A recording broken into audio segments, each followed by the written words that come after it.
Janelle Brown versus Cody Brown, the reckoning. You stole my money. You stole my years.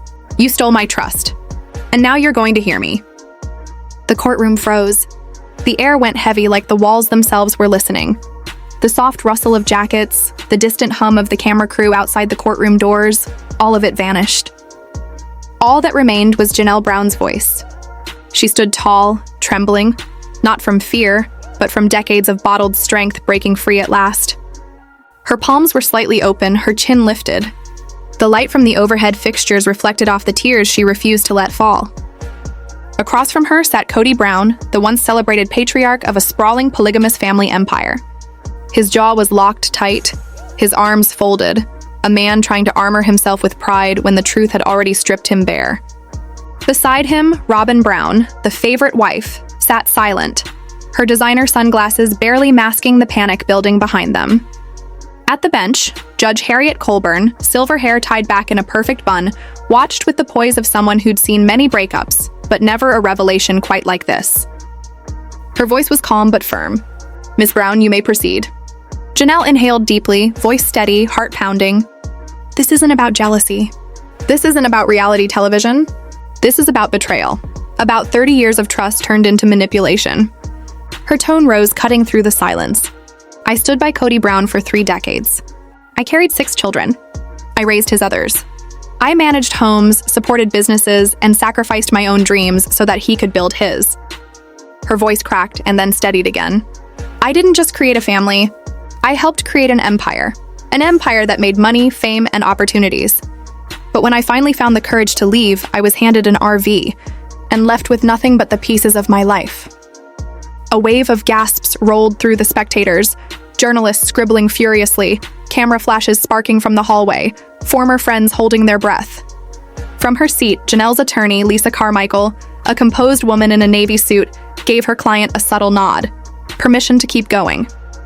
"Your Honor," Janelle continued, "I'm not here to destroy him. I'm here for accountability, for the truth. Because I want my daughters, and every woman who's been told to stay silent, to understand that silence is not strength. Speaking the truth is power." Cody flinched slightly, his fingers tightening on the edge of the table. His lawyer leaned in to whisper something, but he didn't respond. Janelle's voice sharpened. He built a world where love was conditional, where obedience was rewarded and questioning him meant exile, where every dollar was for the family, yet somehow ended up in only one wife's control, Robin's. "Objection, Your Honor." Cody's attorney shot up, his tone almost desperate. "This is emotional slander, not evidence." Judge Colburn raised a hand. "Overruled. She's establishing context. Continue, Miss Brown." Janelle turned toward Cody, her eyes locked on him. "When I asked why Robin got a 5-bedroom house while I was forced into a camper, he told me it was my choice. But it wasn't my choice to be left behind. It was my choice to trust him, and he took that trust and turned it into leverage." The courtroom buzzed again. She took a steadying breath and opened a thick binder marked Exhibit A, Financial Records. "This isn't about our spiritual marriage. This is about money. About what he did with our joint finances. About $385,000 moved into accounts under Robin Brown's name, without my consent or knowledge." Cody's face reddened. Robin's hand twitched against her lap, trembling. Lisa stepped forward, addressing the judge. "Your Honor, Exhibit A1, bank transaction history from 2016 to 2022. A large screen behind them flickered to life, showing lines of transactions." Lisa pointed to the records. "You'll see consistent transfers of $45,000 here, $75,000 there, all labeled personal reallocations. Each one routed to a separate account in Robin Brown's name." The judge leaned forward. "Were these funds accessible to Miss Brown?" Lisa shook her head. "No, Your Honor, she was locked out of all family accounts." Judge Colburn turned to Janelle. "How long were you financially connected to Mr. Brown?" "Since 1993, Janelle answered. "Every business, every investment, every dollar we earned was meant to be shared among us all. That's what he told us, that we were a family, a team. But it was a lie. Every year he moved more and more into Robin's control." Lisa lifted another binder. Exhibit B, Communications and Agreements. Inside were printed emails, text messages, and handwritten notes from family business meetings. In one, Cody's handwriting read, "All earnings flow through the Central Family Fund." Lisa looked up. "And yet, Your Honor, that family fund was a shell. The real fund, the one with the money, was under Robin's sole authority. The judge's expression hardened. Are you claiming deliberate misrepresentation? Yes, Lisa said. This was a long-term pattern of concealment. Janelle's eyes filled, but she didn't cry. I kept believing it would get better, that he'd remember we were all in this together. I waited for fairness. I waited for recognition. And instead, I watched everything we built being handed away while I was told to keep the faith. For a long moment, silence ruled the courtroom. Then the judge asked quietly, Miss Brown, what do you hope to achieve through this lawsuit? Janelle straightened. I'm not asking for sympathy. I'm asking for what's mine. My contribution, my years, my stake in the life I helped build. This isn't a divorce, this is justice. A financial and emotional reckoning for decades of control, deception, and silence. Cody shifted in his seat, whispering angrily to his lawyer. Robin lowered her head, a tear slipping out from beneath her glasses. Janelle closed her binder and looked toward the judge one last time. I trusted him, she said, her voice barely above a whisper. And he took everything I gave and gave it to someone else. Then she faced Cody, calm, unwavering. You taught us to believe in family. But today, I'm teaching you that family doesn't mean ownership. The judge leaned back, eyes scanning the evidence before her. Defense counsel, she said after a moment, you may begin your statement. But everyone in the room knew the tide had turned. Cody Brown wasn't the center anymore. Janelle was. And for the first time in 30 years, she wasn't just a wife in the background. She was the voice of the storm. She was the voice of the storm. The judge's gavel struck once. Court will resume. Defense, you may proceed. A hush fell over the room once again. Cody's attorney, Mark Delaney, rose slowly, tugging at his cuffs as if buying himself time to breathe. His voice trembled slightly, despite years of courtroom experience.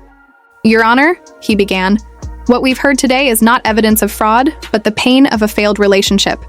This, he gestured toward Janelle, is a deeply emotional woman, understandably hurt, but her claims are built on assumptions, not facts. He turned toward the jury, his tone softening. Mr. Brown never deceived anyone. These were consensual arrangements within a non-traditional family dynamic. Funds were moved for family expenses, business ventures, and yes, sometimes for Robin Brown's needs. But always, Your Honor, for the family. Janelle's lawyer, Lisa, stood instantly. Objection. Speculation. Sustained, the judge said coolly. Mr. Delaney, stick to the facts. Cody shifted, eyes narrowing. His jaw tightened as he whispered something into his attorney's ear. Delaney nodded and pulled out a document. We'd like to introduce Exhibit D, Your Honor, text messages between Mr. and Mrs. Brown indicating mutual understanding about financial reallocations. Lisa crossed her arms, unimpressed. Those messages were sent after she confronted him about the missing funds, Your Honor, under duress, and we have proof of that. The judge turned her sharp gaze on Cody. Mr. Brown, you'll have a chance to testify. For now, remain silent. Cody's lips pressed into a thin line, but his fury was visible. The veins on his neck taut, his hands clenched into fists.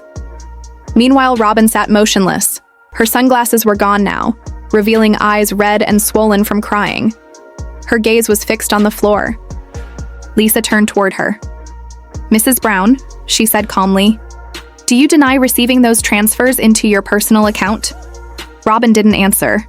Her throat bobbed as she swallowed hard. Mrs. Brown, the judge repeated firmly, you are under oath. Robin looked up, her voice trembling.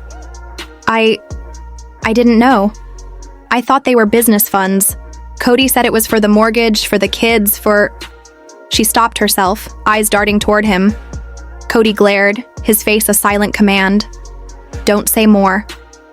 But Robin's voice cracked. He told me not to ask questions. He said the others didn't need to know. The courtroom erupted. Gasps, murmurs, the shuffle of journalists rushing to record every word. The judge slammed her gavel. Order! Order! Lisa stepped forward, calm but fierce. Your Honor, let the record reflect that Robin Brown has just confirmed financial transfers into her personal accounts, and that she was instructed by Mr. Brown not to disclose them. Cody stood abruptly, shouting over the noise. This is twisted. She's twisting everything. They're all jealous because Robin and I built something stable, Mr. Brown, the judge thundered. You will sit down and remain silent or be held in contempt. For a moment, Cody looked like he might explode. But then his shoulders fell, his voice breaking. You don't understand. I was trying to protect my family. The show, the money, it changed everything. I couldn't keep everyone happy anymore. Janelle rose slowly from her seat, her expression unreadable. Protect us? She said softly. You didn't protect us, Cody. You erased us. Her words landed heavier than any evidence could. The judge nodded toward Lisa. Ms. Carmichael, you may present your next piece. Lisa handed over a sealed envelope. Your Honor, Exhibit E, a statement from the Brown family's former accountant, Mr. David Hansen. The judge broke the seal, scanning the pages briefly. Her brows knit together. This document states, the judge read aloud, that Mr. Hansen was instructed by Mr. Brown to move funds from the family LLC into a private trust under Robin Brown's name without disclosure to other members of the family. Gasps echoed again. Lisa's voice cut through the shock. Your Honor, this pattern is not accidental. It's premeditated concealment. My client's financial contributions, over 3 decades, were siphoned away. We are not talking about misplaced affection. We are talking about embezzlement. The judge leaned forward, voice sharp. Mr. Delaney, does your client dispute this accountant's sworn testimony? Cody's lawyer hesitated. Your Honor, we have not yet had time to verify. Then you'd better do it quickly, the judge interrupted. Cody slumped back in his seat, his face pale. For the first time, the man who once commanded a household of 4 wives looked small, cornered. Janelle watched him quietly. Her eyes weren't angry now, just sad. For years, she'd seen the signs, felt the imbalance, the favoritism. But seeing it all laid out, the numbers, the lies, the cover-ups, was something else entirely. Lisa closed her binder. Your Honor, we request a court-appointed auditor to review all financial accounts associated with the Brown family LLC and Mr. Brown's trust holdings. We believe the hidden funds exceed $800,000. The room erupted again, louder this time. Cody's head dropped into his hands. Robin sobbed quietly beside him. The judge raised her gavel once more. This court will recess for 30 minutes while I review the accountant's affidavit and financial exhibits. The gavel struck. The echo lingered in the air like a thunderclap. Janelle turned to Lisa, voice barely a whisper. Do you think this will finally end it? Lisa looked at her, calm and steady. It won't just end it, Janelle, she said. It'll rewrite it. As Cody was led out by his lawyer, cameras flashed through the doorway, reporters shouted questions, and the once perfect Brown family stood fractured under the weight of truth. And for the first time in 30 years, Janelle wasn't the quiet one. She was the headline. It was the 3rd day of hearings. Rain poured outside the courthouse, drumming against the windows like an echo of everything the Browns had built. And everything now crumbling. Inside, tension clung to the air like static. The gallery was packed. Reporters, family members, and curious faces leaned forward in silence, waiting for the final blow. At the plaintiff's table, Janelle Brown sat composed, her hands folded over a binder labeled Evidence Review. She didn't fidget. She didn't speak. She'd already said everything that needed to be said. Across from her, Cody Brown looked like a man aged 20 years and 3 days. His once proud posture was gone.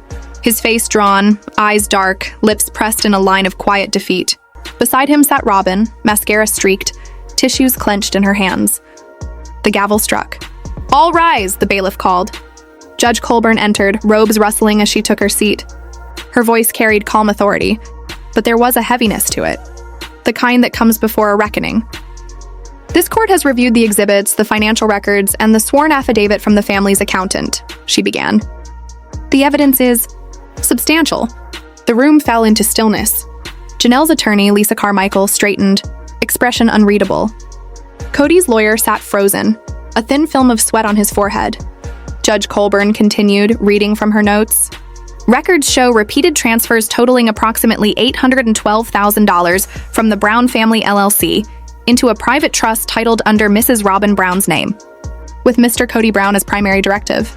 These transfers were concealed from the other members of the family and lacked any legal authorization. The murmurs began again, gasps, whispers, shock rippling through the gallery. Cody's head dropped into his hands. Robin shook her head violently.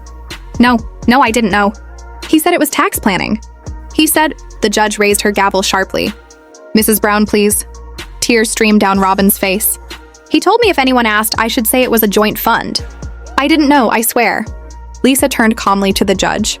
Your Honor, this aligns with my client's claim that she and the other family members were intentionally misled. This was not mismanagement. It was calculated deception. Cody suddenly stood, voice cracking under pressure. This is being twisted. You don't understand. The show money came fast, the expenses were endless, the taxes. Mr. Brown! The judge snapped. Sit down. He didn't move. His voice rose, desperate now. I did what I had to do to keep this family afloat. Nobody else stepped up. Nobody saw what it took to be me. Janelle rose slowly. We saw, Cody. We saw everything. The lies, the favoritism, the control. You didn't build a family. You built a kingdom for yourself. Cody's eyes locked on hers, full of rage and something else, fear. You think you can take everything from me? Janelle shook her head. No, I'm just taking back what was mine. The room was silent again. The judge shuffled her papers and exhaled deeply. This court finds that Mr. Cody Brown deliberately concealed marital assets and redirected funds from the Brown Family LLC without consent or legal disclosure. The total amount identified at this stage exceeds $800,000. She looked directly at Cody. Therefore, the court orders the immediate freezing of all accounts under Mr. and Mrs. Robin Brown's names pending a full audit. Furthermore, restitution of $385,000 is awarded to Ms. Janelle Brown as initial compensation, with further damages to be determined upon completion of financial review. Gasps filled the room once more. Cody sat down slowly, eyes blank, lips trembling. Robin buried her face in her hands. But Janelle didn't smile. She simply nodded, quietly, humbly, like a woman who had carried this storm too long to celebrate its end. As the judge stood to adjourn, she paused. Ms. Brown, she said gently, for what it's worth, I hope this brings you closure. Janelle looked up, voice steady. Not closure, Your Honor, clarity. The gavel struck. Court adjourned. The noise erupted instantly, reporters shouting, cameras flashing, the world outside already buzzing with breaking news. Cody Brown found guilty of concealing family assets. Janelle wins $385,000 in landmark case. As Cody was escorted out, he turned once, his eyes meeting Janelle's for a fleeting second. There was no anger in hers, only something that looked like release. Robin followed behind, sobbing, muttering, "He said he'd fix it. He said no one would ever find out." Janelle stood, gathered her files, and looked toward the empty witness stand where she had once trembled. Now she stood taller, freer. Lisa joined her, smiling softly. "You did it." Janelle let out a breath that felt like a lifetime. "No," she said. "I finally told the truth." Outside the courthouse, thunder rolled in the distance. The storm was passing, and as cameras flashed, microphones surrounded her and voices shouted her name. Janelle Brown didn't flinch. For 30 years, she had been part of someone else's story. But today, the story was finally hers. Fade out. The story was finally hers. Fade out. When Miss Brown first asked about the family's finances back in 2021, she wasn't met with numbers or transparency, only dismissal. On the projector screen, a text message appeared in bold white letters on a dark background. "It's none of your business, Janelle. Trust me." Text from Cody Brown, 2021. A collective gasp rippled through the courtroom. Reporters leaned forward, pens scratching faster. Even the judge's brow furrowed ever so slightly. At the plaintiff's table, Janelle sat still, not in shock, not in anger, but in quiet confirmation. She had known it all along. Now everyone else did too. Lisa, her attorney, stepped toward the screen and clicked to the next slide. Exhibit A2. An internal memo from the family's business manager appeared, stamped and dated. Per Cody's instruction, direct all streaming revenue to the R. Brown account until Robin's mortgage is paid. Whispers filled the gallery. The memo was clear. Janelle's jaw tightened. That same year, she'd been told there was no money for her to build a home, no funds to move out of the RV park. While she struggled to stay afloat, Cody had quietly funneled money into Robin's trust, a financial fortress built behind her back. Lisa's voice cut through the whispers. Your Honor, these are not minor oversights. This is financial isolation, deliberate, calculated, and cruel. My client was denied access to funds she helped generate, while another party lived in comfort and control. The judge drummed her pen against her legal pad, visibly irritated. Is there proof the other wives, Christine, Mary, knew of these transfers? Lisa nodded confidently. Yes, Your Honor. Christine was denied access as well. Mary was granted partial funds, but only through written requests. Cody was the sole gatekeeper, the one and only access point. The court monitor switched to Exhibit A3, a bank confirmation slip. A deposit into the R. Brown Trust, dated 4 months before Robin purchased her $900,000 Flagstaff home. Lisa pointed toward the screen. This transaction occurred just weeks after my client asked permission to use her portion of family funds to purchase a modest property, and was told by Mr. Brown that it was not financially viable. The judge turned sharply to Cody. Mr. Brown, do you have anything to say? Cody stood, his lawyer by his side, his voice strained but firm. Your Honor, this was never about manipulation. It was about responsibility. I was protecting our family's future. Too many people handling the finances would have led to chaos. The judge's eyebrow lifted. So instead of too many hands, you chose one, Robin's? Cody hesitated. Robin was the only wife legally bound to me. She could handle documents, taxes, real estate. Lisa interrupted swiftly, her tone sharp as glass. So your spiritual wives worked like legal ones, except they got none of the benefits? Cody stiffened. That's not what I said. The judge held up a hand. Mr. Brown answered directly. Did you discuss these transfers with Miss Brown before moving joint funds into an account Robin controlled? Silence. Cody's throat tightened. No. A deep breath escaped Janelle's chest. Not relief, not victory. Just the sound of someone who had finally been heard. Lisa stepped closer to the bench. Your Honor, this isn't a momentary lapse of judgment. This is years of systematic gaslighting. My client was made to believe she was irresponsible, ungrateful, when in reality she was being deliberately excluded. While she was told to trust him, Cody was building an empire under Robin's name. When Janelle lived in an RV, Robin walked on marble floors. This isn't about marriage, it's about power and how one man abused it. The courtroom was silent except for the hum of cameras. The judge exhaled, clearly unsettled. We'll break for lunch, she announced, tapping her gavel. When we resume, we'll hear from Miss Christine Brown. As the judge left, the tension didn't. Reporters flooded the hallways. Typing furiously, Cody funneled family funds to Robin. Janelle's $385K claim exposes financial betrayal. Sister Wives courtroom battle reaches boiling point. But Janelle wasn't reading headlines. She stared ahead, unmoving. For years, she'd asked one question and been met with silence. Now the world was finally listening. Where did the money go? When court resumed, the lights felt harsher, the air thicker, and then the back door creaked open. Christine Brown walked in. Heads turned. Cameras flashed, even Cody shifted uncomfortably in his seat. Christine walked with calm, deliberate steps, her charcoal blouse crisp, hair pulled back neatly, eyes steady and cold. This wasn't Christine, the ex-wife. This was Christine, the witness. She raised her right hand and swore to tell the truth. Cody's face twitched. Guilt? Fear? Both? Lisa approached. Miss Brown, can you tell the court about your experience with the family finances during your marriage to Mr. Brown? Christine's voice was clear. I was spiritually married to Cody for over 25 years. We had 6 children. And for most of that time, I was told all income, from the show, from family businesses, from book deals, was divided equally between us wives. Lisa nodded. Was that your real experience? Christine gave a sad smile. No, not even close. A murmur swept through the courtroom. Even a TLC producer sitting in the gallery looked stunned. Christine continued. At first, we trusted him. He said he'd handle the money, that we didn't need to worry. But then Robin joined the family and everything changed. Suddenly, the rest of us were told to sacrifice while she upgraded. Lisa leaned in. Upgraded? Yes, Christine said firmly. When we moved to Flagstaff, Robin had a new house, in her own name. Janelle lived in an RV I was renting. Mary was alone. Every financial discussion circled back to one thing: Cody protecting Robin.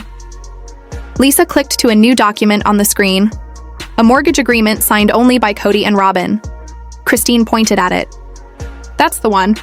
When Janelle asked for her portion to buy a home, Cody said no, it wasn't important. Then he turned around and co-signed this. Cody shot out of his seat. That's not fair. You don't know everything. The judge's gavel cracked sharply. Sit down, Mr. Brown, or I'll hold you in contempt. Christine didn't flinch. I do know everything, Cody, because I lived it.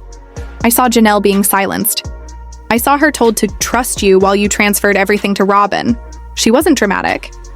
She wasn't unstable. She was trapped. Lisa stepped forward again. Miss Brown, did Janelle ever have access to family accounts, legal documents, or property deeds? No, Christine said firmly. Not a single one. She worked endlessly, filming, managing family logistics, supporting the business, but had zero access. Meanwhile, Robin had everything. The judge leaned forward, her expression troubled. Lisa handed Christine printed text messages between Cody and Janelle. You're not legally entitled to it. I can't just give out money, Janelle. It's complicated. Robin and I are taking care of it. Christine's eyes filled with restrained anger. This is manipulation, Your Honor. He kept the money in Robin's hands so he could deny responsibility. The judge's tone was heavy. Miss Brown, in your opinion, did Mr. Brown intentionally exclude the other wives financially? Yes, Christine said without hesitation. And worse, he made us believe it was for our own good. He told us the law wouldn't protect us because we weren't legal wives. But really, it was him protecting himself. Across the room, Robin wept quietly, her shoulders shaking. Lisa's voice softened. Miss Brown, why testify now? Christine looked directly at Janelle. Because she never stopped protecting this family, even when it didn't protect her. Because I stayed silent too long. And because I want my daughters to know that silence is not safety, it's surrender. A pin could have dropped in that courtroom. Cameras clicked softly. Cody lowered his head. And Janelle, for the first time, allowed herself a small, trembling smile. The truth was finally on record, and it had a voice. The truth was finally on record, and it had a voice. Within the courtroom, Cody sat alone. No words, no wives, no cameras, just the echo of footsteps fading down the marble floor. For years, his voice had been law in his house, his command unquestioned, his will unbroken. But now every word he'd ever used to control, justify, and manipulate had turned against him. The same authority that once kept everyone silent had been stripped bare before the court. Robin sat a few seats away, her shoulders trembling, tissue crushed between her fingers. Her mascara had bled into black rivers down her cheeks, but she didn't wipe them. She looked at Cody, her husband, her shield, her undoing, and for the first time, there was fear in her eyes, not loyalty. She reached out to touch his arm, but Cody didn't move. His stare was fixed on the witness box where his empire had just collapsed, word by word, testimony by testimony. Christine and Janelle had walked out of that courtroom not as ex-wives, but as living proof that truth can outlast fear. The silence that once protected Cody now stood against him. The air itself carried a quiet that felt final, irreversible. Outside the courthouse, the media had erupted into chaos. Reporters swarmed the steps, their cameras flashing like lightning. Microphones thrust forward, voices shouting questions that Cody no longer had the power to answer. Headlines rolled across every news screen before the ink of the verdict was even dry. Janelle Brown triumphs in court. Cody Brown found guilty of financial manipulation. Sister wives break their silence. Justice at last. Fans gathered in clusters beyond the courthouse gates holding handwritten signs. Justice for Janelle. Truth over control. And the wives win. For the first time in years, the Brown name wasn't protected by television contracts or family loyalty. It was exposed under real light, unfiltered, undeniable. Cody walked out through the side door, flanked by his attorney, but the world no longer moved for him. The once proud, commanding man looked smaller now, a figure deflated by consequence. Reporters called his name, their voices chasing him down the steps. Mr. Brown, do you have any comment on the verdict? He didn't answer. He couldn't. The man who used to demand attention now avoided it. Robin trailed behind, confusion written across her face. For years, she had believed loyalty was love, obedience was safety. But watching Cody walk away from the courthouse without a glance back, she realized something. She had protected a man who never protected anyone but himself. Inside, Janelle remained a moment longer, steady, breathing. Lisa, her lawyer, placed a gentle hand on her shoulder, whispering, "It's over." Janelle nodded, her voice barely audible. "No," she said, "it's finally beginning." As she stepped out into the light, the cameras swarmed again. "Miss Brown," a reporter shouted, "is this about money or justice? What message would you give to women in similar situations?" Janelle paused, her lips curving into a soft, controlled smile. "This wasn't about revenge," she said clearly, her voice steady even above the noise. "It was about recognition, about proving that silence only protects the wrong people. When you speak up, even if your voice shakes, the world has to listen." Christine appeared beside her, wrapping an arm around her shoulder. Their bond wasn't built on competition anymore. It was built on truth. "You did it," Christine whispered. Janelle turned to her and smiled, eyes glistening. "No, we did." The crowd around them erupted in cheers as the two women walked down the courthouse steps together. The sun caught the tears still glimmering in Janelle's eyes, but those tears no longer spoke of pain. They were the shimmer of freedom, of peace long delayed but finally earned. The camera's focus shifted one last time to Cody, still standing near the courthouse door, shoulders hunched, eyes vacant. The man who once ruled over 4 wives and 18 children was now just a man alone, silent, hollow, and defeated. Robin lingered behind him, unsure whether to follow or flee. The world around them had changed, and neither of them knew how to live in it. As Janelle's car door shut, the reflection in the window showed not the woman who once stood behind a man, but the woman who now stood for herself. Her silence was over. Her story had begun. Inside the courthouse, the judge's final words still echoed in the empty hall. This case was never about polygamy. It was about power, and today, power finally changed hands. And outside, under the harsh flash of the cameras, Christine and Janelle stood side by side. Not sister wives anymore. Survivors, friends, warriors.